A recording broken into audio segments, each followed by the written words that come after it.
فليتوكل المؤمنون. அஸ்ஸலாமு அலைக்கும் வரஹ்மத்துல்லாஹி வபரகாத்துஹு. கண்ணியத்திற்குரிய எல்லாம் வல்ல அல்லாஹுவின் நல்லடியார்களே, சகோதர சகோதரிகளே, பல்வேறு எதிர்ப்புகளை இஸ்லாத்தை அழிக்க நினைப்பவர்கள் வழியாக நமக்கு வருகின்ற பொழுது, நாம் அதை சந்திக்கின்ற பொழுது எந்த மாதிரியான மனநிலையில் அதை எதிர்கொள்ள வேண்டும் என்பதை பற்றி இன்றைய தினம் நாம் அறிந்து கொள்ள இருக்கின்றோம்.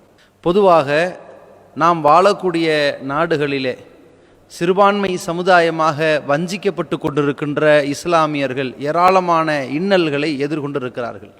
அல்லாஹுவை நம்பிய ஒரே காரணத்திற்காக பலதரப்பட்ட துன்பங்களை எதிர்கொண்டிருக்கிறார்கள்.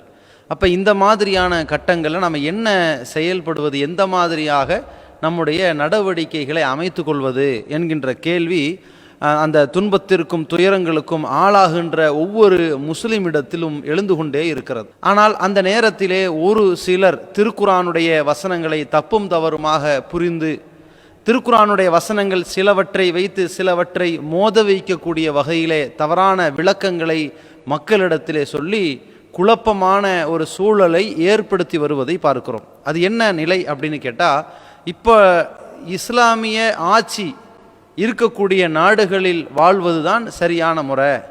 இஸ்லாமிய ஆட்சி நடைமுறையில் இல்லாத நாடுகள், முஸ்லீம் அல்லாதவர்கள் ஆட்சி செய்யக்கூடிய நாடுகள், இஸ்லாமிய ஆட்சி அல்லாத மனித சட்டங்களால் ஆட்சி செய்யப்படுகின்ற நாடுகள், அதன் மூலம் ஜனநாயகத்தின் அடிப்படையில் ஓட்டுரிமை மூலமாக ஆட்சியாளர்கள் தேர்வு செய்யப்பட்டு அவர்கள் இஸ்லாமிய அடிப்படையிலான அந்த தீர்ப்புகளை கொடுக்காவிட்டால் அவர்களுக்கு கட்டுப்படக்கூடாது. இப்பொழுது பார்த்தோமே ஆனால் இந்தியாவில் நாம் ஒரு ஜனநாயக அளவில் வாழ்ந்துக்கிட்டு இருக்கிறோம். அதாவது மக்களால் மக்களுக்காக மக்களாக ஆட்சி நடைபெற்று கொண்டிருக்கிறது.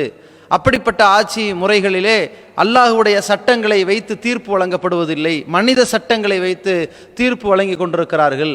எனவே இந்த சட்டங்களுக்கு கீழ்ப்படிவது தெள்ள தெளிவாக ஹராமாக்கப்பட்டு விட்டது என்றெல்லாம் சொல்லி, இப்படி கீழ்ப்படிவது இணை வைப்பு கொள்கையாக போய்விடும், வழிகேடாக போய்விடும் என்கின்ற மாதிரியான ஒரு குழப்பத்தை மக்களிடத்திலே, குறிப்பாக இளைஞர்களிடத்திலே ஊடுருவ செய்திருப்பதை பார்க்கிறோம். அதற்கு பிரதானமாக அவர்கள் ஒரு சில வசனங்களை ஒரு நுனிப்புல் மேய்வது போல மேலோட்டமாக பார்த்துவிட்டு, அந்த வசனங்களை மேற்கோள் காட்டிவிட்டு, பார்த்தீர்களா அல்லாஹு ரப்புல் ஆலமீன் இயற்றிய சட்டங்களுக்கு மாற்றமாக தீர்ப்பு வழங்கினால் அவர்கள் காஃபிர்கள் என்றெல்லாம் எடுத்துரைக்கிறார்கள். அப்படி சொல்லக்கூடியவர்கள் எடுத்து வைக்கக்கூடிய சில வசனங்களில் 5வது அத்தியாயம் 44, 45, 47, 49, 50 என்ற வசனங்களை எல்லாம் நீங்கள் பார்க்கலாம். மல்லம் யஹ்கும் பிமா அன்சலல்லாஹு, அல்லாஹு இறக்கி அருளியதன் அடிப்படையிலே யார் தீர்ப்பளிக்கவில்லையோ ஃபஉலாயிக ஹுமுல் காஃபிரூன், அவர்கள்தான் இறை நிராகரிப்பாளர்கள் ஆவார்கள். நீ அல்லாஹ் இறக்கிய சட்டத்தின்படி தீர்ப்பளித்தால் முஸ்லீமாக இருப்பாய். அல்லாஹ் இறக்கிய சட்டங்கள் அல்லாமல் மனித சட்டங்களின் அடிப்படையில் தீர்ப்பளித்தால், அந்த தீர்ப்புகளை கொண்டு நீ செயல்பட்டால் நீ காஃபிராகி விடுவாய் என்று அல்லாஹ் இந்த இடத்திலே சொல்லியிருக்கிறான். அதே போல 5வது அத்தியாயம் 45வது வசனத்தில் யார் அல்லாஹ் இறக்கிய சட்டங்களின்படி தீர்ப்பளிக்கவில்லையோ ஃபஉலாயிக ஹுமுல் லாலிமூன், அவர்கள் அநியாயக்காரர்கள் என்று சொல்கிறான்.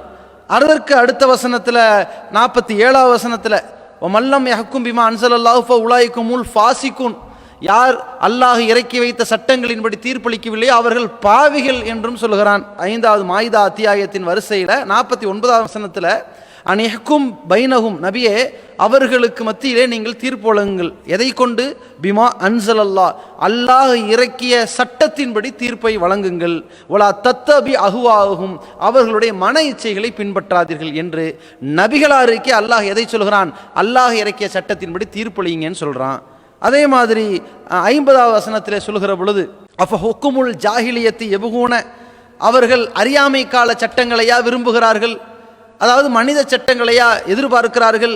ஒமன் அஹ்சனு மினல்லாஹி ஹுக்குமா லி கௌமி யூக்கினூன், உறுதியாக நம்புகிற சமுதாயத்திற்கு அல்லாஹுவை விட தீர்ப்பளிப்பதில் மிக அழகானவன் யார் இருக்க முடியும் என்பதாக சொல்லி இந்த வசனங்களை எல்லாம் மேற்கோள் காட்டி அல்லாஹுவின் தீர்ப்பு மிகச் சிறந்தது, அல்லாஹுவின் தீர்ப்பத்தான் நபிகள் நாயகம் கூட கடைபிடித்தார்கள், அல்லாஹு இறக்கி வைத்ததற்கு மாற்றமாக மனித சட்டங்களின் அடிப்படையிலே தீர்ப்பை வழங்குபவர்கள் காஃபிர்கள், பாவிகள், அநியாயக்காரர்கள் என்ற வசனங்கள் எல்லாம் தெள்ள தெளிவாக இருக்கிற காரணங்கள்னால நாம் என்ன செய்யக்கூடாது, ஜனநாயகத்தின் அடிப்படையில் செயல்படக்கூடாது. இஸ்லாம் அல்லாதவர்கள் ஆட்சி செய்யக்கூடிய நாடுகளில் வாழக்கூடியவர்கள் அந்த சட்டங்களின்படி செயல்பட்டார்களே ஆனால் அவர்கள் காஃபிர்கள், அப்படி ஜனநாயகத்தை பின்பற்றுவது பச்சை ஹராமாகி விட்டது என்றெல்லாம் சொல்லி இளைஞர்கள் மத்தியிலே இப்படி ஒரு குழப்பத்தை ஏற்படுத்தி விட்டார்கள். அதாவது மனித சட்டங்களுக்கு கீழ்ப்படியக்கூடாது. இப்படி சொல்லிவிட்டவர்கள் பிரதானமாக சொல்லக்கூடியது என்ன, ஓட்டு போடாத. ஏன் நீ ஓட்டு போட்டு என்ன செய்கிறாய், கெட்டவர்களை ஆட்சிக்கு வர வைக்க போகிறாய். இது என்ன ஜனநாயக நாடு? அப்ப யாரை ஆட்சிக்கு வருவதற்கு நீ வாக்களிக்கின்றாய்? கெட்டவர்களுக்கு தானே நீ வாக்களிக்கின்றாய். நல்லவர்களா ஆட்சிக்கு வரப்போகிறார்கள்? அவர்கள் இஸ்லாமிய சட்டங்களையா அமல்படுத்த போகிறார்கள்? மனித சட்டங்களை அல்லவா அமல்படுத்த போகிறார்கள்? அந்த மனித சட்டங்களை அமல்படுத்தக்கூடியவர்களை நீ எப்படி வாக்களித்து அவர்களை வெற்றி பெற செய்யலாம்? எனவே அது ஹராம் அப்படின்னு கொண்டு வந்து நிப்பாட்டுறாங்க. இப்படி இவர்கள் சொல்லக்கூடிய வகையில் தான் இந்த வசனங்கள் இருக்கின்றனவா என்பதை நாம சற்று ஆய்வு செய்ய கடமைப்பட்டிருக்கிறோம். திருமறை குர்ஆன்ல அல்லாஹ் இறக்கியதன்படி தீர்ப்பளியுங்கள் என்று சொல்லப்பட்டிருக்கிறது. அதே நேரத்திலே மனிதர்களால் தீர்ப்பளிக்கக்கூடிய நிலை என்று வருகிற பொழுது அதற்கும் அனுமதியும் வழங்கப்பட்டிருக்கிறது. குர்ஆன்ல எத்தனையோ இடங்களை நம்ம பார்க்கலாம். அல்லாஹ் தன் திருமறையிலே கணவன் மனைவி ஒரு குடும்ப வழக்கு சம்பந்தமாக குறிப்பிடுகின்றான். எப்படி கணவன் மனைவிக்கிடையில் ஒரு பிரச்சனை ஏற்படுகிறது, அந்த நேரத்தில் அவர்கள் பிரிந்து விடுகிற சூழல் வருகிறது. அல்லாஹ் சொல்கிறான், இன் ஹிஃப்தும் ஷிகாக பைனிஹிமா, அந்த இரண்டு பேரும் பிரிந்து விடுவார்கள் என்று நீங்கள் பயந்தீர்களானால் ஃபபாசு ஹக்கமம் மின் அஹ்லிஹி, அந்த கணவனின் தரப்பிலிருந்து ஒரு நீதிபதியையும், அதாவது நியாயம் பேசுபவரையும், வ ஹக்கமன் மின் அஹ்லிஹா, மனைவி தரப்பிலிருந்து ஒரு நடுவரையும் நிறுத்தி அவர்கள் ரெண்டு பேர் என்ன செய்யட்டும், நியாயம் வழங்கட்டும் என்பதாக சொல்லி 4வது அத்தியாயம் 35வது வசனத்தில் அல்லாஹ் சொல்கிறான். இப்போ கணவன் மனைவி பிரச்சனை வந்துருச்சுங்க.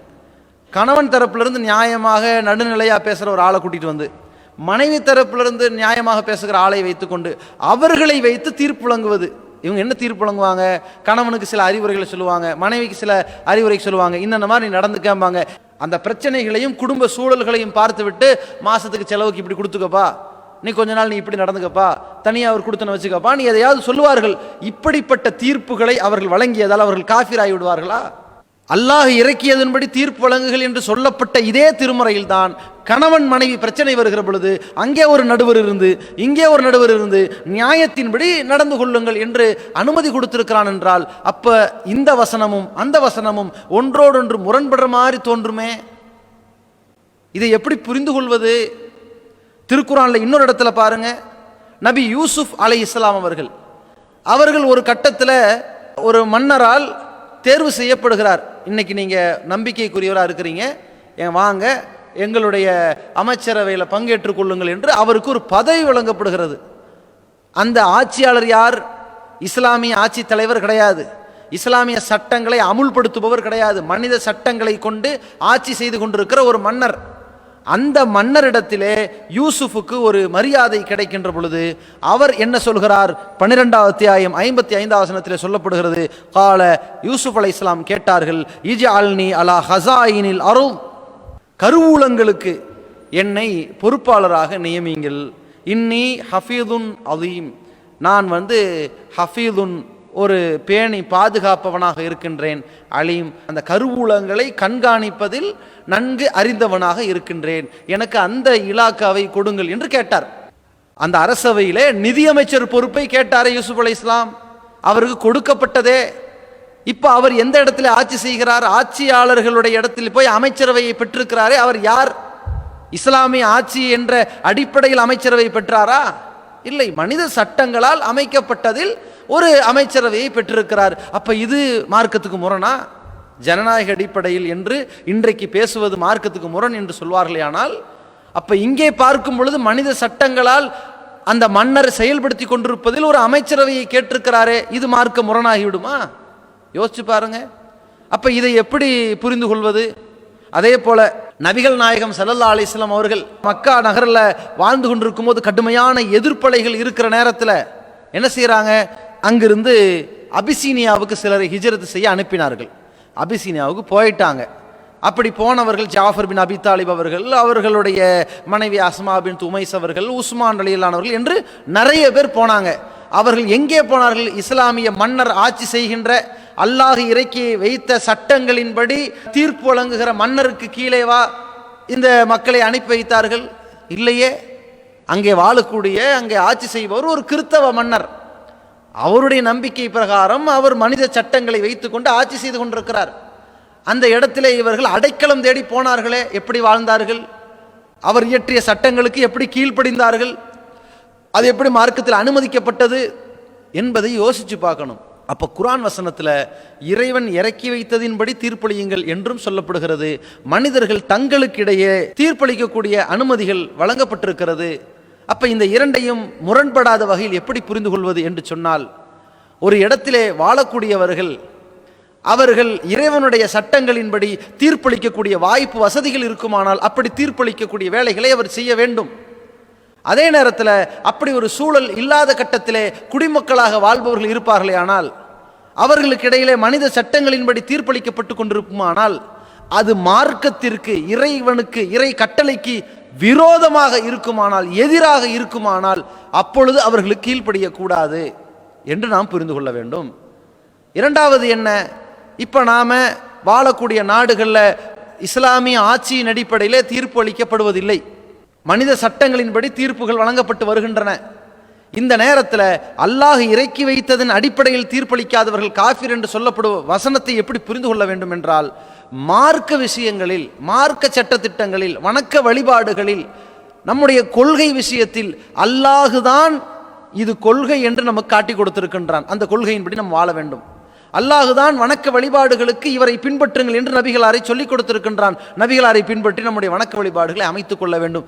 இந்த வணக்க வழிபாடுகள் விஷயத்திலே, நம்முடைய கொடுக்கல் வாங்கல் விஷயத்திலே, நம்முடைய வியாபாரம் என்ற விஷயத்திலே, நம்முடைய திருமணம் என்ற விஷயத்திலே, நம்முடைய சொத்துரிமை என்ற விஷயத்திலே அல்லாஹ் என்ன சட்டங்களை போட்டிருக்கிறானோ அதை விடுத்து சகாபாக்கள் சொன்னார்கள், பெரியார்கள் சொன்னார்கள், இமாம்கள் சொன்னார்கள், முன்னோர்கள் சொன்னார்கள் என்று அல்லாஹ்வுடைய சட்டங்களுக்கு மாற்றமாக, அல்லாஹ்வுடைய சட்டத்திலே இல்லாத விஷயங்களை வணக்க வழிபாடு என்ற பெயரால் உருவாக்குவார்களே ஆனால் அது குழப்பத்திற்கு வழிவகுக்கும், அது குஃப்ரின் பக்கம் நம்மை தள்ளும், அது வழிகெட்ட காரியமாக இருக்கும் என்று புரிந்து கொள்ள வேண்டும். இது அல்லாமல் பொதுவாக நாம் வாழக்கூடிய காலகட்டத்தில் நமக்கிடையிலே பல்வேறு பிரச்சனைகளுக்கு மத்தியிலே தீர்ப்பு வழங்கக்கூடிய இடத்திலே இருக்கக்கூடிய நடுவர்களை பொறுத்தவரை நியாயமான முறையிலே தீர்ப்பு வழங்குகிறார்களா என்று பார்க்க வேண்டுமே தவிர அவர்கள் வழங்கிய தீர்ப்பின் வாசகம் திருக்குரானில் இருக்கிறதா என்று பார்க்க முடியாது. அவர்கள் வழங்கி இருக்கின்ற தீர்ப்பின் அந்த தீர்வுகள், அந்த நகல்கள் ஹதீசுகளில் சொல்லப்பட்டதா என்று பார்க்க முடியாது. அவர்கள் தங்கள் அறிவை பயன்படுத்தி அந்த சூழல்களை கருத்தில் கொண்டு தீர்ப்புகளை வழங்குவார்கள். அதற்கு மார்க்கத்தில் அனுமதி வழங்கப்பட்டிருக்கிறது. இப்போ நாம் வாழ்ந்து கொண்டிருக்கிற நாடுகளில் நம்முடைய பல்வேறு சூழல்கள் இருக்கும் பொழுது நம்ம ஒரு நாட்டில் கட்டுப்பட்டுக்கிட்டு இருக்கிறோம்.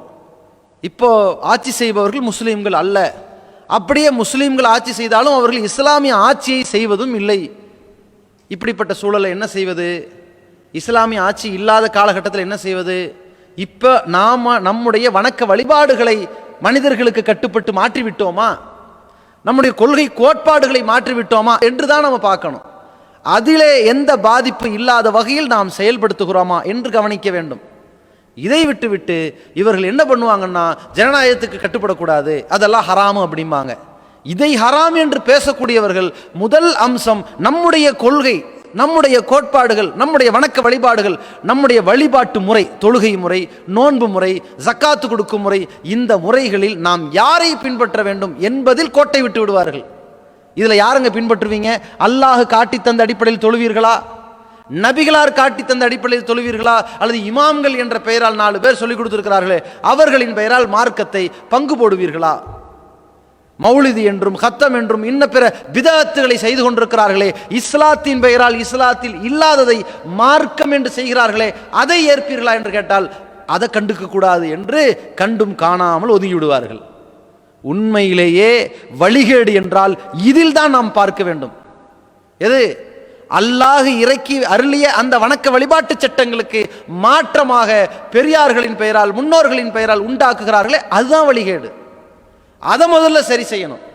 இவர்கள் என்ன பண்ணுவாங்க? நான் ஓட்டு போட மாட்டேன். ஏன்? அது ஜனநாயக அடிப்படையில் இருக்குது. சரி, ஓட்டு போடுவது மட்டும்தான் ஜனநாயக பிரச்சனையா? இப்படி சொல்பவர்கள் முதல்ல ரேஷன் கார்டை வைத்து கொண்டு போய் பொருள் வாங்கக்கூடாது. ஏன்? இந்த நாட்டு அரசின் சட்டத்திற்கு உட்பட்டுத்தானே ரேஷன் கார்டு, அந்த சட்டத்திற்கு உட்பட்டுத்தானே ரேஷன் பொருட்கள் நமக்கு கிடைக்கிறது. டிரைவிங் லைசன்ஸ் எடுக்கக்கூடாது, அரசுக்கு கட்டுப்பட்டு போயிடுவானே. அப்ப நீ மனிதர்களுக்கு கட்டுப்படக்கூடாது, மனித சட்டங்களுக்கு கட்டுப்படக்கூடாதுன்னு ஒரு முடிவெடுத்து விட்டால் லைசன்ஸ் எதற்கு எடுக்கணும்? வண்டிகள் எதற்கு வாங்கணும்? அட ஃபோன் பேச முடியுமா? முதல்ல சிம் கார்டு வாங்குவதாக இருந்தாலும் கூட இந்த நாட்டினுடைய சட்டத்திட்டங்களுக்கு உட்பட்டுத்தான் அந்த சிம் கார்டை வாங்க முடியும். அதுவே ஜனநாயகத்துக்கு கட்டுப்பட்ட மாதிரி போயிருமே.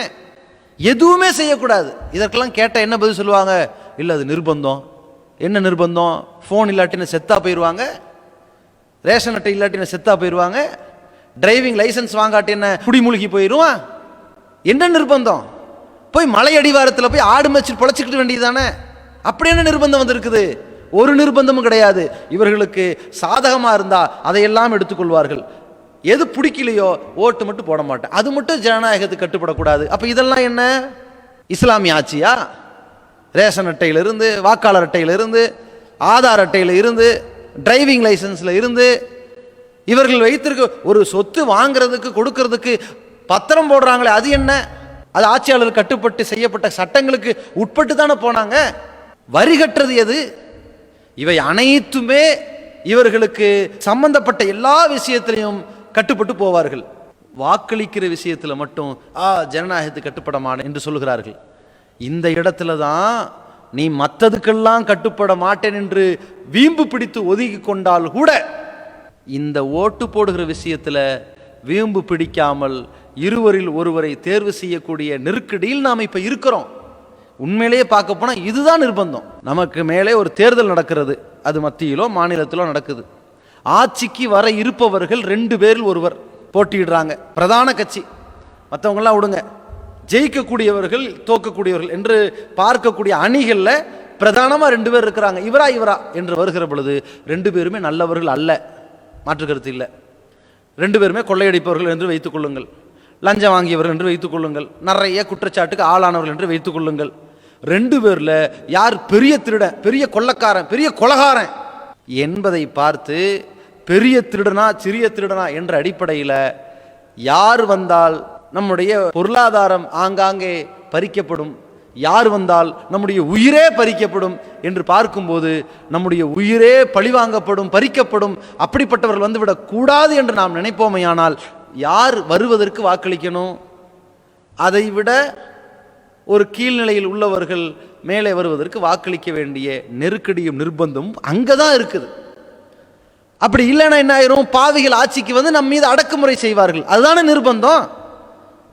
அப்ப எது நிர்பந்தமோ அந்த இடத்துல ஜனநாயகம் என்கின்ற தவறான வியாக்கியானத்தை பேசிக்கொண்டு நமக்கு நாமே நம்முடைய கைகளால் நம்முடைய கண்களை குத்தி கொண்டிருக்கிற அறிவுகட்டத்தனமான நிலைப்பாட்டில் இருக்கின்ற சில இளைஞர் சமுதாயம் விழித்து எழுந்து திருந்த வேண்டும்.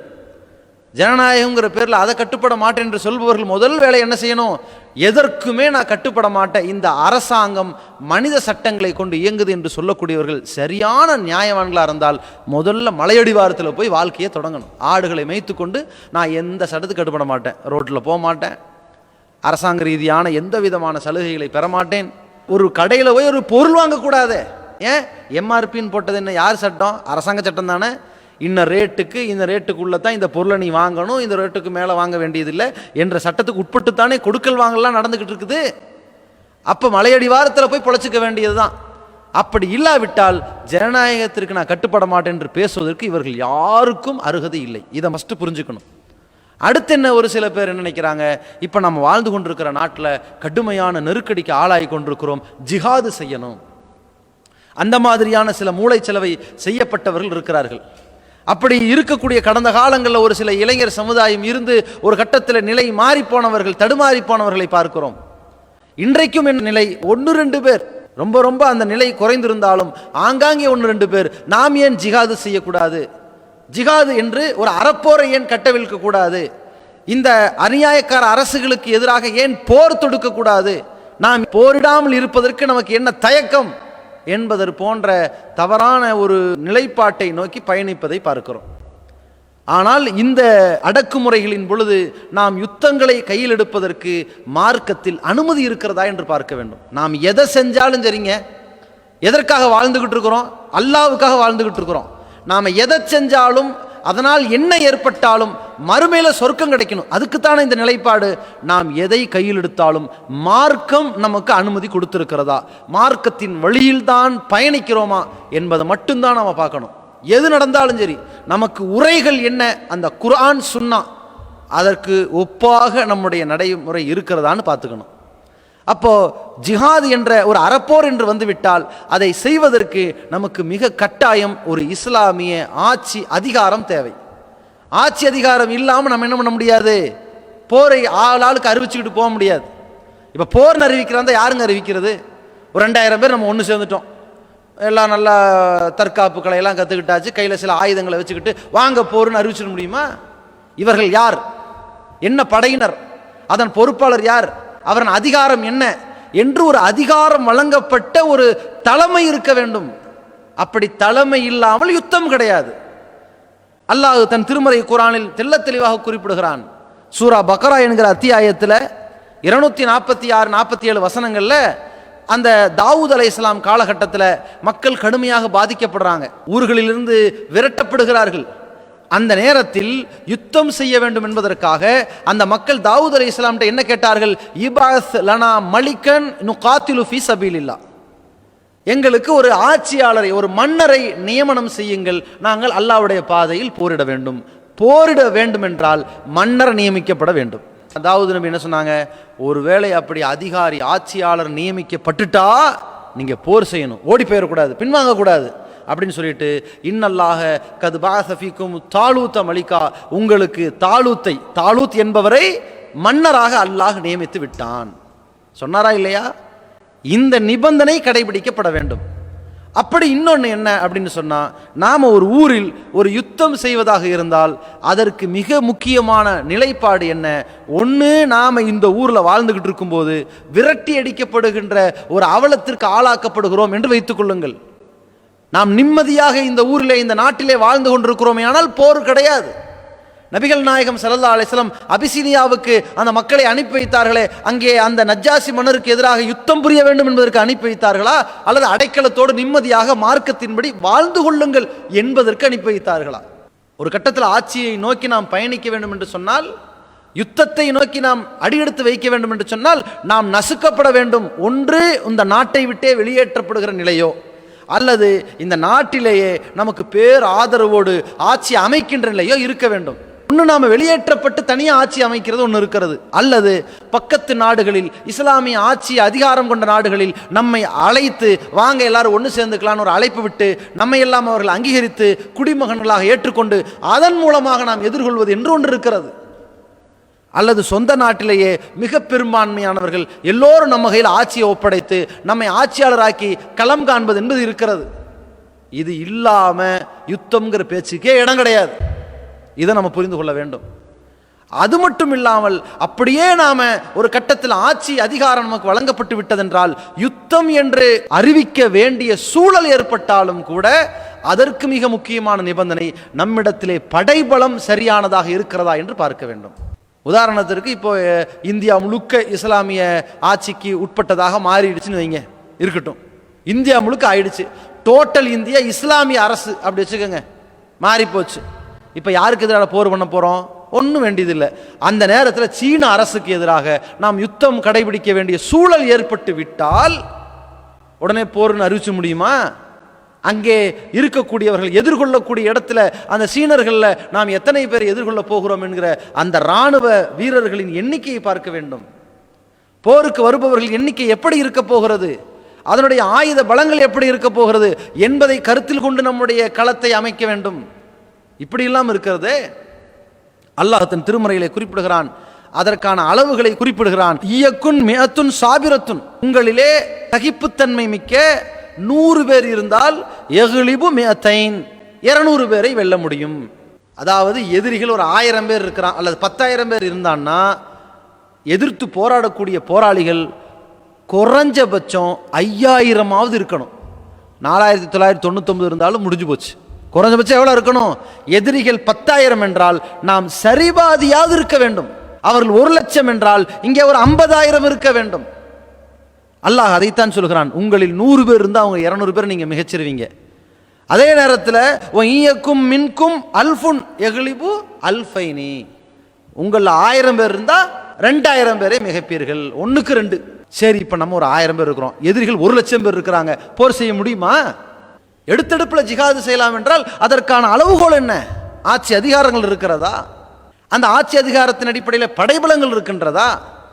அந்த படைபலங்களும் மக்கள் பலம் இருக்கின்றதா? இவ்வளவையும் பார்த்து களமிறங்க வேண்டும் என்று இறைவன் சொல்வதற்கு என்ன காரணம்?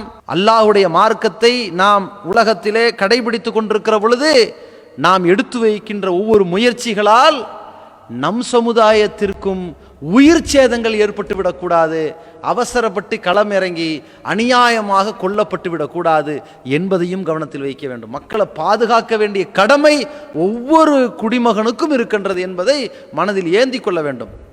சரி, அப்ப என்னதான் செய்யறது? இந்த நாடு இருக்கிறது, அநியாயக்கார அரசர்கள் தான் இருக்கிறார்கள், நமக்கு அடிமேல் அடி கொடுக்கிறார்கள், இன்னலுக்கு மேல் இன்னல், துன்பத்திற்கு மேல் துன்பம், ஏராளமான சோதனைகளில் நம்மை தள்ளுகிறார்கள். என்னதான் செய்யறது? இவர்களை எதிர்கொண்டு என்னத்தை தான் பண்றது என்கிற ஒரு நெருக்கடியிலே நாம் இப்பொழுது வாழ்ந்து கொண்டிருக்கிறோமேயானால் இந்த நேரத்தில் நமக்கு 2 முன்மாதிரிகளை எடுத்துக்கொள்ளலாம். ஒன்று, நமக்கு ஆட்சியாளராக இருப்பவர்கள் நம்முடைய வணக்க வழிபாடுகளில் மத நம்பிக்கைகளில் தலையிடாமல் தொல்லை கொடுக்காமல் இருப்பார்களேயானால் அவர்கள் அபிசீனியா நாட்டு மன்னர்களுக்கு சமமாக அவர்களை புரிந்து கொள்ள வேண்டும். நமக்கு ஆட்சியில் இருக்கிறாங்க, இவங்க ஆட்சிக்கு வந்தா அதனால் நம்முடைய மத வழிபாட்டுக்கு தொல்லை இல்லை, நம்முடைய மத நம்பிக்கைக்கு தொல்லை இல்லை, நம் முஸ்லீமாக சமுதாயத்தில் வாழ்ந்து கொண்டிருப்பதில் எந்த விதமான துன்ப துயரங்கள்லாம் இல்லை, ஆட்சியில் ஏராளமான நிர்வாக குளறுபடிகள்லாம் இருக்குது, ஆனால் நமக்கு தொல்லை கிடையாது, நம்ம உயிருக்கோ உடைமைக்கோ மான மரியாதைக்கோ பங்கம் ஏற்படுவதில்லைனா ஏதோ அபிசீனியா நாட்டில் நம்ம வாழ்கிற மாதிரி புரிந்து கொண்டு நம்முடைய வாழ்க்கையை நகர்த்தி கொள்ளலாம்.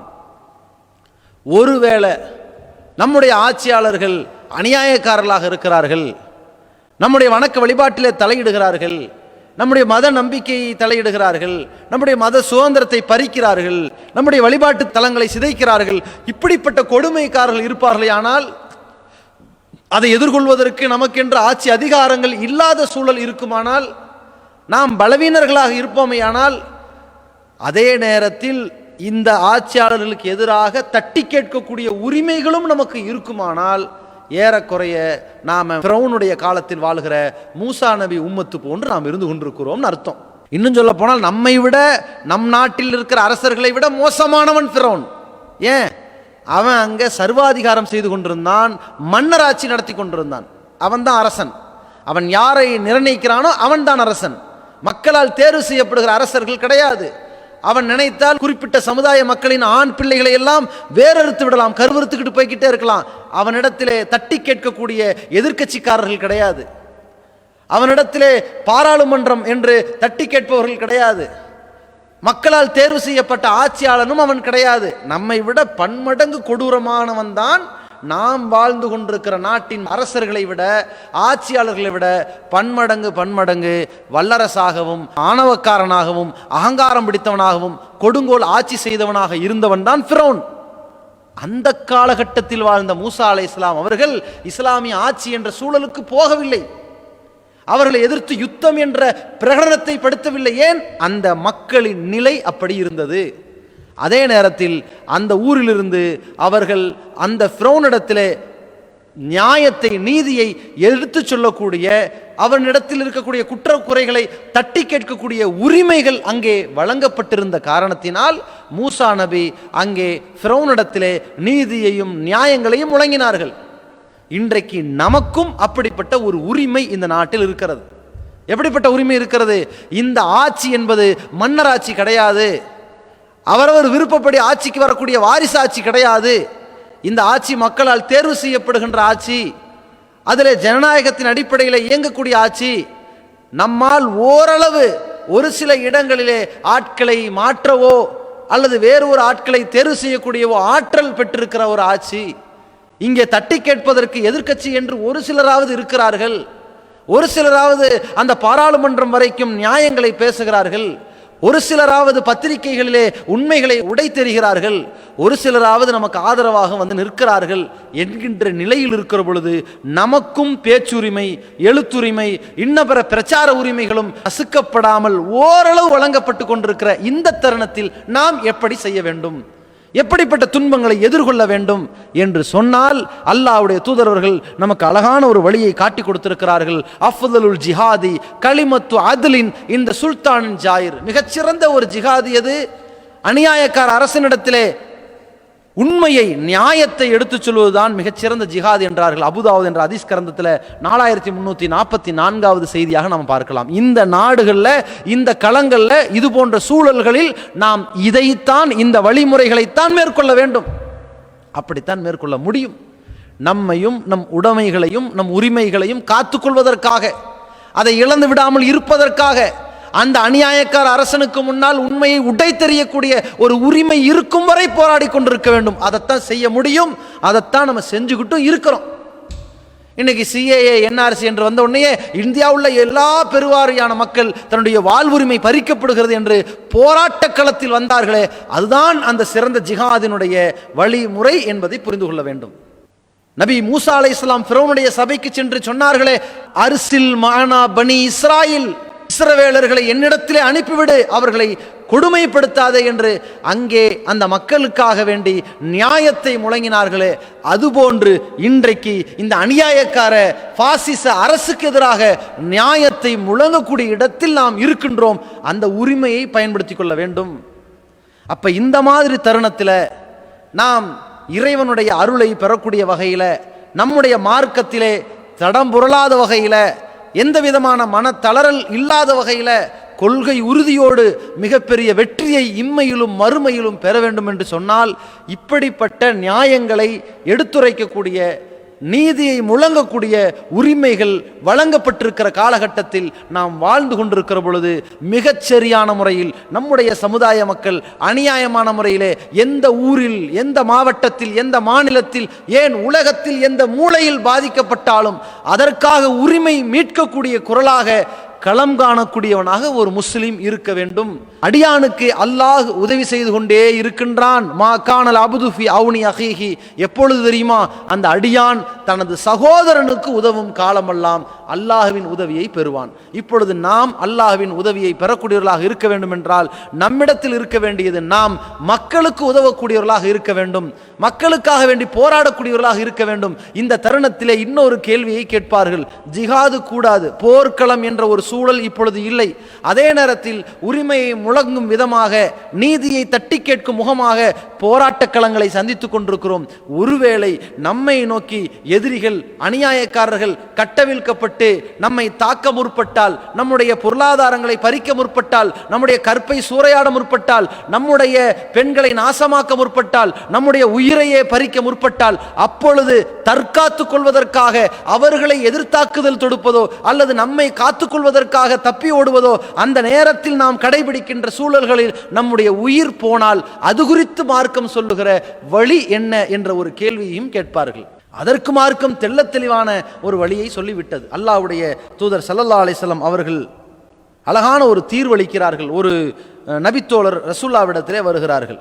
அவர்கள் வந்து நபி ஸல்லல்லாஹு அலைஹி வஸல்லம் அவர்களிடத்தில் கேட்கிறார்கள், யா ரசூலல்லாஹ், அல்லாஹ்வின் தூதரே, அரைத்த, நீங்க சிந்திச்சு பாருங்க, இன் ஜா ரஜுலுன் யுரீது அஹ்த மாலி, ஒரு மனிதன் என்கிட்ட வந்து என்னுடைய பொருளாதாரத்தை, என்னுடைய செல்வத்தை பறித்து கொள்ள வேண்டும் என்று நினைக்கிறான், அப்போ நான் என்ன செய்யறது அப்படின்னு கேட்குறாங்க. அப்போ ரசூலுல்லாஹ் சொல்கிறாங்க, ஃபலா துஅதிஹி மாலக், உன் சொத்தை அவன்கிட்ட கொடுத்துடாத, உன்கிட்ட வழிப்பறி செய்ய வரானா அவன்கிட்ட கொடுத்துடாதேன்னாங்க. உடனே அவர் கேட்கிறார், அரைத்தையின் காத்தலனி, ஒருவேளை அவன் என்கிட்ட சண்டையிட்டான்னா, இதை பறிப்பதற்காக அவன் என்னிடம் சண்டையிட்டானே ஆனால், அப்போ ரசூலுல்லாஹ் சொன்னாங்க, காத்தில்ஹு, நீயும் சண்டையிடு. அவன் மோதினானே ஆனால், நீ வீண் பண்புக்கு போல வந்த பம்பை விட்டுறாத, மோதினானே ஆனால் நீயும் மோது. அதற்கு பிறகு அவர் கேட்கிறார், அரைத்தையின் கத்தலனி, ஒருவேளை அவன் என்ன கொன்னுட்டான்னா, அவன் என்னை கொன்று விட்டால் என்ன என்று சொல்லும் பொழுது அல்லாஹ்வுடைய தூதர் சொல்றாங்க, அந்த ஷஹீத், நீ ஒரு உயிர் தியாகி. எதற்காக? தன்னுடைய உடைமையை காத்துக்கொள்வதற்காக உயிர் நீத்திருக்கிறார். உடமையை காத்துக் கொள்வதற்காகவே உயிர் நீக்கிற பொழுது அவனே ஷஹீத் என்றால், மார்க்கத்தை காத்துக் கொள்வதற்காக உயிர் நீத்தவன் நிலை என்ன? இப்ப ஷஹீதாகி விடுகிறான். அந்த சஹாபி அடுத்து கேட்கிறார், அரைத்தையின் கத்தல் துகு, ஒருவேளை இந்த மாதிரியான சண்டையில் நான் அவனை கொன்றுவிட்டால்? அப்ப நபி ஸல்லல்லாஹு அலைஹி சொல்றாங்க, ஹுவ ஃபின்னார், அவன்தான் நரகவாசி, நீ நரகவாசி கிடையாது. ஏன்? அநியாயம் செய்தது அவன், ஆர்ப்பரிக்க வந்தது அவன், வழிப்பறி செய்ய வந்தது அவன், அதனால் எதிர்கொண்டது இவன், அதன் மூலமாக அவனுடைய உயிர் போனது என்று சொன்னால் அதற்கு இவன் குற்றவாளி ஆகுவது கிடையாது என்று அல்லாஹ்வுடைய தூதரவர்கள் தெள்ள தெளிவாக சொல்லியிருக்கிறார்கள். சஹீஹ் முஸ்லிம் என்ற ஹதீஸ் கிரந்தத்தில் நாம பார்க்கலாம், 140வது செய்தியாக பார்க்கலாம். இந்த மாதிரி ஒரு கட்டம் வருகிற பொழுது நம்மை எதிரிகள் எது மாதிரியான திசையிலே நம்மை இழுக்கிறார்களோ, நம்மிடத்திலே வம்பிழுக்கிறார்களோ, நம்முடைய உயிரை பறிக்க எத்தனிக்கிறார்களோ, அந்த நேரத்தில் பதிலடி கொடுப்பது என்றால் அது வேறு விஷயம். இதை தாண்டி ஒரு யுத்த களம் என்று அமைப்பதற்கான சூழல் கிடையாது. ஆனால் நம்முடைய உரிமைகளை முழங்கக்கூடிய இடத்தில் நாம் இருக்கிறோம் என்றால், மக்களை பெருவாரியாக நம்முடைய நியாயங்களை எடுத்துச் சொல்லக்கூடிய இடத்துல இருப்போமேயானால், அந்த நேரத்தில் நாம் என்ன அறிவார்ந்து செயல்பட வேண்டும், நியாயங்களை முழங்க வேண்டும். எதை சொன்னால் அரசாங்கம் அலரும், எப்படி சொன்னால் அரசாங்கம் அடிபணியும் என்று சொன்னால் நாம் நியாயத்தின் பக்கம் அவர்கள் அடிபணியும், நமக்கு அடிமையாக வேண்டாம், நியாயத்திற்கு கட்டுப்பட வேண்டும், அநியாயத்திலிருந்து அவர்கள் விடுபட வேண்டும். எப்படி சொல்வது? 10 பேர் ரோட்டில் நிற்பார்களே ஆனால் ஒரு கவுன்சிலர் வந்து கேட்பார், 1000 பேர் நிற்பார்களே ஆனால் ஒரு எம்எல்ஏ வந்து கேட்பார், 10,000 பேர் நிற்பார்களே ஆனால் அங்க இருக்கிற ஒரு அமைச்சரே வந்து கேட்பார், 1,00,000 பேர் நிற்பார்களே ஆனால் முதல்வர் வரைக்கும் வந்து ஆகணும். இப்ப 10,00,000 பேர் நின்னார்னா அவசரமா ஃப்ளைட்டை பிடிச்சிட்டு பிரதமர் வந்து பேச்சுவார்த்தையில் இறங்கி ஆகணும். இதுதான் கூட்டத்தை வைத்து, அந்த பெரும்பான்மையின் பலத்தை வைத்து ஆட்சியாளர்களிடத்தில் உரிமையை மீட்கக்கூடிய சூழல் தற்பொழுது இருக்கிறது என்று சொன்னால், அந்த மக்களை திரட்ட வேண்டிய விஷயத்தில் மிகச் சரியான ஒரு வரம்புகளை கடைபிடித்து மக்களை வழிநடத்த வேண்டும், அநீதிகளை தட்டி கேட்க வேண்டும். இந்த தருணத்தில் நாம் இந்த மார்க்கத்திலே மிக உன்னிப்பாக கவனிக்க வேண்டிய முக்கியமான சில விஷயங்கள் இருக்கிறது. ஒன்று, நாம் எதற்காக இந்த உரிமைகளை மீட்டுக் கொண்டிருக்கிறோம், எதற்காக அநீதிகளை தட்டி கேட்டுக் கொண்டிருக்கிறோம், எதற்காக இந்த களத்திலே போராடி கொண்டிருக்கிறோம் என்றால் ஒன்னே ஒன்று, நாம் முஸ்லிம் என்பதற்காக துன்புறுத்தப்படுகிறோம், இஸ்லாமியனாக வாழ வேண்டும் என்பதற்காக, அல்லாஹ்வை வணங்க வேண்டும் என்பதற்காக, அல்லாஹ்வுடைய மார்க்கத்திலிருந்து நான் பின்வாங்க மாட்டேன் என்று முழங்க வேண்டும் என்பதற்குத்தான் இவ்வளவு போராட்டங்களை நடத்துகிறோம் என்றால், அல்லாஹ் மீதான நம்பிக்கையில் தடம் புரளாமல் நாம் இருக்க வேண்டும். இதுதான் முக்கியமான விஷயம். இந்த நேரத்தில் என்ன, அல்லாஹ்வுடைய மார்க்கத்தை தாரை வார்த்து விட்டு என்னுடைய போராட்ட களங்களை நான் அமைத்து விடக்கூடாது. இதில் மிக முக்கியமான சில வழிமுறைகளை மார்க்கம் நமக்கு சொல்லிக் கொடுத்திருக்கிறது. என்ன, எந்த நேரத்திலும் தளராத உள்ளம் இருக்கணும். என்ன நடந்தாலும் சரி, போராட்டத்தில் போய் நிற்கிறோமா, 1000 பேர் இருக்கிறானா, 500 பேர் இருக்கிறானா, 10 பேர் நிற்கிறானா, அல்லது யாருமே இல்லையா, நாம் தான் நீதியை முழங்குகிற இடத்துல போய் நின்னுட்டோமா, இந்த மாதிரி சூழல்ல எதிரிகளின் சூழ்ச்சிகள், அது விண்ணை முட்டுகிற சூழ்ச்சியா இருக்கட்டுமே, மலையையே தகர்க்கிற சூழ்ச்சிகளா இருக்கட்டுமே, தளராத உள்ளம் நம்ம இடத்தில் இருக்க வேண்டும். எப்படிப்பட்ட உள்ளம்? நபி மூசா அலைஹிஸ்ஸலாம் அவர்களிடத்தில் இருந்தது போல. அந்த மூசா அலைஹிஸ்ஸலாம் அவர்கள் ஃபிரௌனிடமிருந்து தப்பித்து ஓடிக்கொண்டிருக்கிறார்கள், தன்னோடு பனி இஸ்ரவேலர்களை அழைத்து கொண்டு. அப்படி தப்பித்து ஓடிக்கொண்டிருக்கிற பொழுது துரத்தி கொலைவெறி தாக்குதல் நடத்துவதற்காக ஃபிரௌன் ஒரு படையோடு வந்து கொண்டிருக்கிறான். கடல் ஓரத்தில் போய் நின்னுட்டாங்க. அந்த பக்கம் கடல், இந்த பக்கம் ஃபிரௌன் படை. எப்படி இருக்குன்னு பாருங்க. தப்பிச்சு போக முடியுமா? அட, மலை உச்சியில இருக்கிறாங்க, எதிரில் ஒரு எதிரி கூட்டம் வருகிறது, விழுந்தா மலை அடிவாரம், போனா போனது தானே. அதே தான் இப்ப கடல் இருக்குது, வேற ஒண்ணுமே இல்லை. கடல்ல உளுந்து சாகவா அல்லது இவன்ட்ட அகப்பட்டு சாகவா? மொத்தத்தில் சாவு தான், வேற வழி இல்லை. வாழ்வா சாவா அல்ல, 2 வகையில் எந்த சாவு உனக்கு என்ற நிலை வந்து விட்டது. இப்படிப்பட்ட சூழலில் இஸ்ரவேலர்கள் என்ன, மூசாவே நம்ம வசமா மாட்டிக்கிட்டோமே என்று புலம்ப ஆரம்பித்த நேரத்திலே மூசா அலைஹிஸ்ஸலாம் தன்னந்தனியாக இருக்கிற பொழுது தெளிவான ஒரு வார்த்தையை சொன்னார்கள். கல்லா, நீங்க நினைக்கிற மாதிரி கிடையாது. இன்ன மஅய ரப்பி சயஹ்தீன், என்னோடு என் இறைவன் இருக்கிறான், அவன் எனக்கு வழிகாட்டுவான் என்றார். யார் இந்த மூசா? இருட்டிலே மலை மேலே ஒரு வெளிச்சத்தை பார்க்கிறார், நெருப்பு பந்தத்தை பார்க்கிறார். அங்கிருந்து ஒரு தீப்பந்தத்தை நான் எடுத்து வருகிறேன் என்று மலையேறிய நேரத்திலே அங்கிருந்து மூசாவுக்கு ஒரு அழைப்பு வருகிறது. மூசாவே, நான் தான் அகிலத்தாரின் இரட்சகன், செருப்பை கலட்டு, நீ புனிதமான பள்ளத்தாக்கில் நிற்கிறாய் என்று அல்லாஹ் உரையாற்றிய பொழுது அதை கேட்டு பதறிப்போனவர். அந்த நேரத்திலே கையில் இருந்த கழித்தடியை தூக்கி போடுமாறு இறைவன் சொன்னான். தூக்கி போட்டார். அது பாம்பாக உருவெடுத்த போது பயந்தவர். நீதான் தூதர், ஃபிரௌனிடத்திலே போய் சத்தியத்தை சொல் என்ற உடனேயே ஆடிப்போனவர். அங்கே அல்லாஹ் நபி மூசா இடத்திலே ஒரு பிரார்த்தனையை கற்றுக் கொடுத்தான். மூசா கேட்டார், ரப்பிஷ் ரஹ்லி சதுரி, இறைவா என் உள்ளத்தை விசாலமாக்குவாயாக. என்ன விசாலம்? உலகத்தில் எத்தனை நெருக்கடி வந்தாலும் என் உள்ளம் சோர்ந்து போகக்கூடாது. அதான் விசாலம். எதையும் உள்வாங்குகிற அளவிற்கான ஒரு விசாலம். வீடு ரொம்ப பெருசா இருக்குது, நீ எவ்வளவு பொருளை கொண்டு வந்து இறக்கினாலும் அது உள்வாங்கும். அதானே? பெரும் கப்பல் மாதிரி இருந்தா ஒரு ஊரை நிறைக்கலாம்.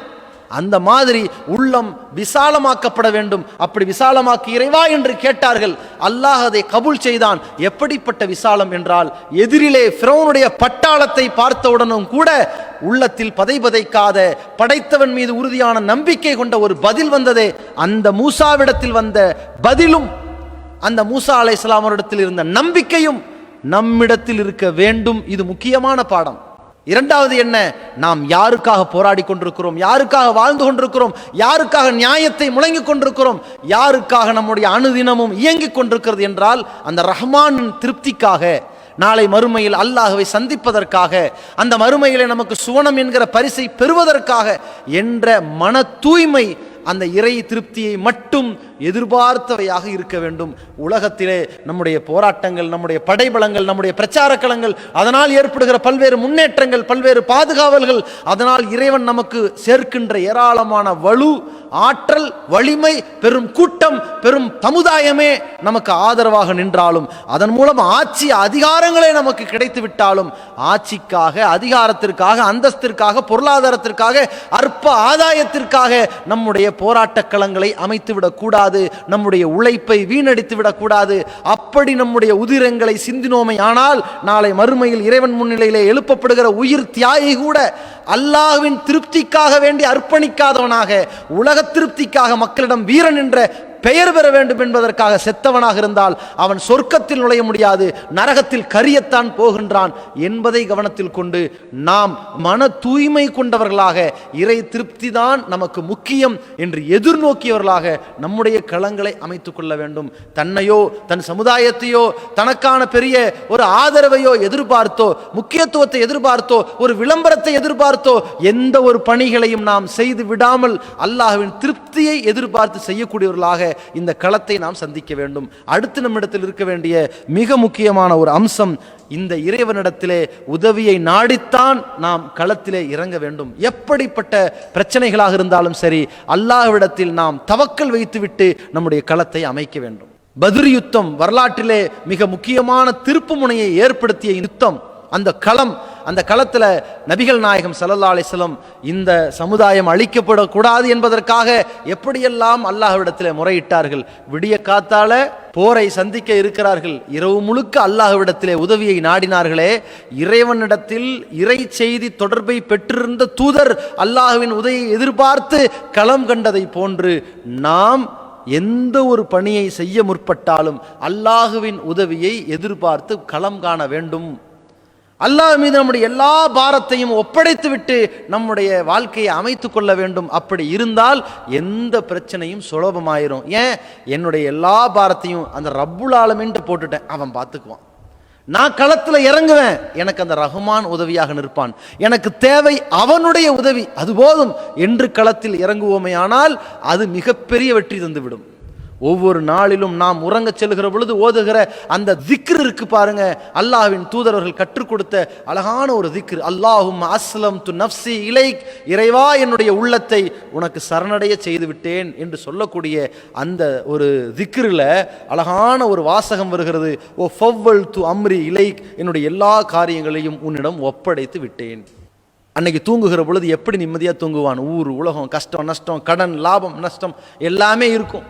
அன்னைக்கு தூங்குகிற நேரத்தில் ஒரு மனதார ஒரு திருப்தியோடு தூங்க வேண்டும் என்றால் அந்த பாரத்தை சுமக்காமல், அந்த பாரத்தை அதை சுமக்கக்கூடியவனிடத்திலே போற வேண்டும். யார்? படைத்த ரஹ்மான் இருக்கிறான். இறைவா என்னுடைய எல்லா பொறுப்பையும், என்னுடைய பணிகளையும், என்னுடைய செயல்களையும் உன்னிடத்தில் ஒப்படைத்து விட்டேன், நீ பார்த்துக்க இறைவா என்று சொல்லி உறங்குகிறவன் போல் அன்றாடும் நாம் அந்த இறை நினைவோடு நம்முடைய வாழ்க்கையை தொடர்புபடுத்தி இருப்போமேயானால் இந்த எதிர்ப்பு களங்கள் வருகிற பொழுது எதிரிகள் எத்தனை சூழ்ச்சிகளை கட்டவிழ்த்தாலும் சரி, அந்த நேரத்தில் நம்முடைய கண் முன்னால் வர வேண்டியது என்ன தெரியுமா? அல்லாஹ் போதுமானவன். அதுதான். எந்த அளவிற்கு நம்மிடத்தில் அந்த இறை நம்பிக்கை இருக்க வேண்டும் என்று சொன்னால், உதாரணத்திற்கு ரமலான் முடிந்து விட்டது, இதோ உங்களுக்கு எதிரான மிகப்பெரிய ஒரு சூழ்ச்சி காத்து கொண்டிருக்கிறது, பெருநாள் ஒரு இரு தினங்களில் வர இருக்கிறது, ரைட்டு, அதற்கு பிறகு நீங்க கடுபயங்கரமாக நசுக்கப்பட இருக்கிறீர்கள், எதிரிகள் உங்களை சுற்றி வளைக்கப் போகிறார்கள், கூண்டோடு அழிக்கப் போகிறார்கள் என்று சொன்ன உடனேயே நாம் என்ன பண்ணுவோம்? எங்களுக்கு அல்லாஹ் போதுமானவன் என்போம். இது இறை நம்பிக்கை தான். ஆனால் வலுவான இறை நம்பிக்கை எது தெரியுமா? இப்பொழுது நாம் இந்த தருணத்தில் வாழ்ந்து கொண்டிருக்கிற பொழுது, இந்த உரை சென்று கொண்டிருக்கிற பொழுது, அது இரவிலோ அல்லது அதிகாலையிலோ நீங்கள் இதை கேட்டுக்கொண்டிருக்கிற பொழுது திடீர்னு நம்ம வீட்டுக்கு வெளியே எதிரிகள் சூழ்ந்து விட்டார்கள், அவர்கள் கடும் ஆயுதங்களோடு நின்று கொண்டிருக்கிறார்கள், நம்முடைய உயிரை பதம் பார்ப்பதற்காக காத்து கொண்டிருக்கிறார்கள், சுற்றி வளைத்து விட்டார்கள், வேற வழியே இல்லை, அவர்களுக்கு சரணடைஞ்சிருங்க என்று சொல்லப்படுகிறது. அந்த நேரத்தில் எங்களுக்கு அல்லாஹ் போதுமானவன் என்று சொல்வோமையானால் அதுதான் வலுவான இறை நம்பிக்கை. அந்த நம்பிக்கை நம்ம இடத்தில் இருக்க வேண்டும். அல்லாஹ் சொல்கிறானே, அல்லதீன கால லஹுமுன் நாசு இன்னன் நாஸ கத் ஜமஉ லக்கும் ஃபக்ஷௌஹும் என்று அவர்களுக்கு சொல்லப்பட்டால், எப்படி? மக்கள் எல்லாம் உங்களுக்கு எதிராக ஒன்று திரண்டு விட்டார்கள், இனிமேல் நீங்கள் அவர்களுக்கு அஞ்சி அடங்கி போய்தான் இருக்க வேண்டும் என்று அவர்களுக்கு சொல்லப்படுகிற பொழுது ஃபஸாதஹும் ஈமானா, அவர்களுக்கு இறை நம்பிக்கை அதிகரித்தது என்று அல்லாஹ் சொல்கிறான். பயந்து போகல, பின்வாங்கி போகல, பதறி போகல, இறை நம்பிக்கை அதிகரித்தது. ஹஸ்புனல்லாஹ், எங்களுக்கு அல்லாஹ் போதுமானவன், ஓ நாமல் வக்கீல், அவன் பாதுகாப்பாளர்களில் மிகச்சிறந்தவன், அவன் எங்களை பாதுகாப்பான்டா, நீ யாரா என்ன அடக்குமுறை செய்வது என்று ஒரு இறை நினைவின் பக்கம் நாம் சார்ந்தவர்களாக இருக்க வேண்டும். நம்முடைய போராட்ட களங்கள் என்றென்றும் இறைவனுடைய அருளையும் இறைவனுடைய அன்பையும் இறைவனிடத்தில் மிக பெரிய வெகுமதியையும் பெற்றுத்தர வேண்டும் என்று சொன்னால், நம்முடைய வாழ்க்கையில் நிலையாத இந்த கொள்கை உறுதியோடு நாம் பயணிக்க வேண்டும் என்று சொன்னால், நாம் இது போன்ற அநியாயங்களை தட்டி கேட்கக்கூடிய இந்த களங்களில் மார்க்க வரம்பை மீறாமல் பார்த்து கொள்ள வேண்டும். சில பேர் என்ன நினைப்பாங்க, ஆட்சியாளர்களை அடங்க வைக்க வேண்டும் என்று சொன்னால் நம்முடைய போராட்டத்தின் வீரியத்தை இன்னும் அதிகரிக்க செய்யணும். ரோட்டோரத்தில் நிற்கிறோமா, ரோட்டை மறிச்சே போராடணும், அப்பதான் அவங்க அடங்குவாங்க, நம்ம சொல்றதை கேட்பாங்க, இல்லாட்டி நம்மளை கண்டும் காணாம கிடக்கிறாங்க என்கிற கோபத்தின் உச்சியிலே நாம் என்ன செய்வோம்? அந்த நேரத்தில் ஒரு ஆவேசப்பட்டு களத்தில் இறங்குவோம். ஆனால் அந்த தருணத்திலே இப்படி களத்திலே நிற்கும் பொழுது பலரும் பாதிக்கப்படுவார்கள், பல மக்கள் பாதிக்கப்படுவார்கள். அப்படி பாதிக்கப்பட்டுத்தான் நம்முடைய நியாயங்கள் செவிமடுக்கப்பட வேண்டும் என்று சொன்னால், அப்படி மார்க்கம் நமக்கு காட்டித்தரவில்லையே என்பதை ஒரு கணம் சிந்தித்து பார்க்க வேண்டும். இவ்வளவு வேணாங்க, நாம போராடுறோம், பல வகையா போராடிட்டோம், ஒண்ணுமே கேட்கல, ஏன்னா இதைத்தானே பதிலாக சொல்லுவாங்க. மார்க்க வரம்புகளை மீறி சில போராட்ட வழிமுறைகள் நம்மையும் கட்டவிழ்க்கப்பட்டு போயிருச்சுன்னு சொன்னா, அவர்களுடைய ஒரே ஒரு ஆறுதலுக்கு சொல்லப்படுகிற பதில் என்ன தெரியுமா? நாங்க எத்தனையோ வழியில போராடி பார்த்துட்டோம், ஆட்சியாளர்கள் செவிமடுக்கல, எங்களுக்கு வேற வழி தெரியல, ரோட்டுக்கு வந்து நின்றுட்டோம் என்பார்கள். அவர்கள் வேதனையில ஒரு நியாயம் இருக்கலாம், ஆனால் அப்படி அவர்கள் சொல்லக்கூடிய தருணத்தில் ஒரு கேள்வியை நாம் யோசிக்க வேண்டும். நாம் எத்தனையோ வகையில் போராடி பார்த்துட்டோம், ஒன்றும் கேட்கல, சாகிற வரைக்கும் உண்ணாவிரதம்னு அறிவிச்சிருவோமா? நம்ம மட்டும் தானே சாக போகிறோம், அடுத்தவன் பாதிக்கலையே, சாகிற வரைக்கும் உண்ணாவிரதம்னு கடந்துருவோமா? இது மார்க்கத்தில் கிடையாது, என்ன தற்கொலை பண்ணுறதுக்கு மார்க்கத்தில் வழி இல்லை என்று அப்போ பேசுவோம். இல்லையே, இப்படி செஞ்சோம்னா அதிகாரி ஓடோடி வந்துருவானே, தீக்குளிக்கிற போராட்டம்னு அறிவிச்சிருவோமா? இல்லை, அது நம்மை வருத்தி கொள்ளக்கூடாது, இப்படி செய்தோமே ஆனால் அதிகாரி ஓடோடி வருவானே, பெரிய ஒரு உச்சி டவர்ல ஏறி உழுக போறேன்னு எச்சரிக்கலாமா? ஊரே வந்து நின்றுவானே, அனைத்து அதிகாரிகள் வந்து கெஞ்சுவாங்களே, என்ன பண்றது? வரத்தான் செய்வார்கள். சில வழிமுறைகளை கையில் எடுத்தால் ஆட்டோமேட்டிக்கா எல்லாரும் உடனடியாக அடங்குவார்கள். ஆனால் மார்க்க வரம்பை அது மீறியதா, மார்க்க வரம்புக்கு உட்பட்ட வழிமுறையா என்று நாம் அங்க பார்க்கிறோமா இல்லையா? அல்லாஹ் இந்த போராட்ட வழிமுறையில் திருப்தி கொள்வானா? சாகிற வரைக்கும் உண்ணாவிரதம் ரோட்ல போய் நான் உட்கார்ந்துட்டேன்னு வைங்க, இதில் என்னுடைய கோரிக்கை இங்கே நிறைவேறிடும். 2 நாள் 3 நாள் படுத்த படுக்கையான பிறகு, குளுக்கோஸ் ஏற்றுற நிலைக்கு தள்ளப்பட்ட பிறகு, ஏதோ நம்மை பற்றி பேச்சுவார்த்தை நடத்துவதற்காவது அவர்கள் சிந்திக்க தூண்டிவிடும். அல்லாஹ் திருப்தி அடைவானா? நாம் எடுத்து வைக்கிற ஒவ்வொரு நடவடிக்கைகளிலும் அந்த ரஹ்மானுடைய திருப்தி கிடைக்குமா என்றுதான் நாம் செயல்முறைகளை அமைத்து கொள்ள வேண்டும், அதை வழி நடத்த வேண்டும். இப்படி நம்முடைய போராட்ட வழிமுறைகளை அமைத்துக் கொள்ள வேண்டும். இப்படி நாம் இது போன்ற காலகட்டங்களில், இது போன்ற நாட்டவர்கள் மத்தியில், இது போன்ற அநியாயங்களை எதிர்த்து போராடக்கூடிய காலகட்டங்களில் இந்த வழிமுறைகளை பேணி கடைபிடிக்க வேண்டும். இந்த மாதிரியான தருணங்களில் எத்தகைய எதிர்ப்புகள் வந்தாலும் அதற்காக பயந்து நடுங்கவோ, அதற்காக வேண்டி பின்வாங்கவோ, அதற்காக கொள்கையிலிருந்து தளரவோ கூடாது. உறுதியான, நிலையான, தெளிவான அந்த ஓரிரை நம்பிக்கையிலே நிலையாக நாம் நிலைத்திருக்க வேண்டும்.